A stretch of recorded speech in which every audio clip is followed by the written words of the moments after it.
Magandang hapon ulit guys. Ito na pala yung order na Cañas Oil. Single burner lang po ito. Tinispire ko muna kung okay ba yung performance niya. Ayan. Check lang natin kung walang tagas yung chamber. Saka yung apoy niya. Blow flame ba siya o ano. Ayan guys. Sana po makita nyo rin to. Gusto nyo rin mag-DIY dyan. Pwede rin kayong gumawa. Pero sa akin ito guys may nag-order na. Kaya expire na lang po natin. Ayan. Okay rin yung ano niya, yung klase ng blue flame talaga siya. Ayan.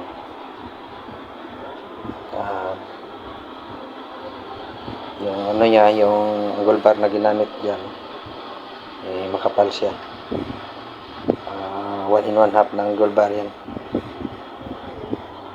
Ayan guys. Subukan po nating adjustin yung blower niya. Actually hindi pa ito nakapix. I-fix ko rin ito mamaya pag napinturahan na, para po madali po siyang gamitin. I-fix natin yan sa bandang harap niya at saka yung tangke niya rin. Ayan, subukan po nating adjustin yung blower sa sa 1/2. Ayan, naka 1/2 na siya. Kung gaano siya kalakas. Ayan. Ayan yung 1/2 niya. Okay siya, okay. Hindi ko pa napinturahan yan.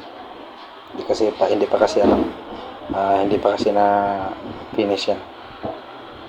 Expire muna. Subukan pa natin i-fall natin yung blower. Grabe guys, ang lakas guys. Yan. Maya maya po isalang natin dyan yung isalang natin tong orderin natin. Pero okay na rin yung apoy niya. Ayan.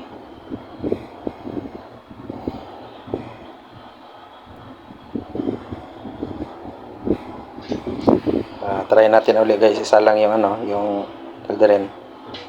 Frying pan. Ayan. Masyadong malakas guys. Grabe ang init.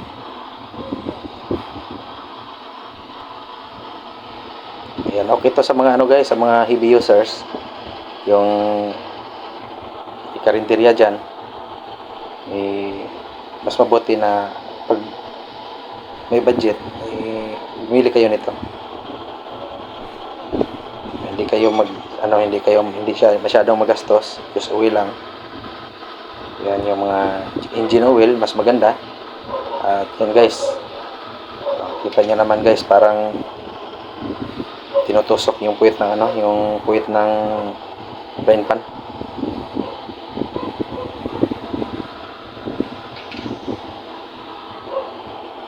Ayan, blue flame talaga. Ayos na ayos to gamitin. At saka sa tibay, matibay din siya. Kahit na kawa o malaking kaldero, pwede nyo isa lang dito. Yan yung kaldero naman guys. Tingnan nyo, umapaw yung apoy niya. Grabe ang lakas. Ayan. So yan lang muna guys, at maraming salamat po.